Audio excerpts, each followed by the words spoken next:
Hey guys, Vegathron here. In this series, we'll be going through each and every charm in Hollow Knight.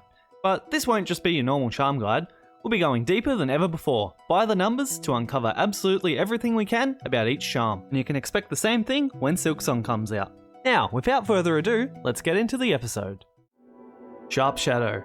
This charm costs 2 notches and damages enemies when dashing through them.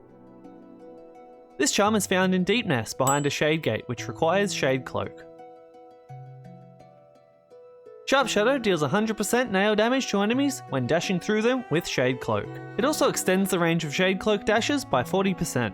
The damage in extra range does not apply to normal dashes, and only the empowered dashes from Shade Cloak. This charm is actually quite good, and lets you use your Shade Cloak offensively. In boss fights, this means you can often get in extra damage during windows you'd normally have to be on the defensive. And Shade Cloak has a 1.5 second cooldown, so it can be used quite often.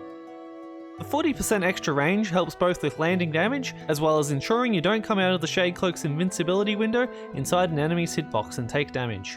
Be warned though, the extra range isn't always a good thing. Certain areas and platforming sections are set up with the normal dash range in mind, so having the bonus range can sometimes make these sections significantly harder. Sharp Shadow can damage enemies that wouldn't normally take damage from a nail. For example, it's one of the few ways to hurt and kill Revik in Spirit's Glade. Sharp Shadow can be worked into most builds and do fairly well as long as you adjust your gameplay accordingly, but due to the awkwardness of platforming with increased range, it's best kept for bosses.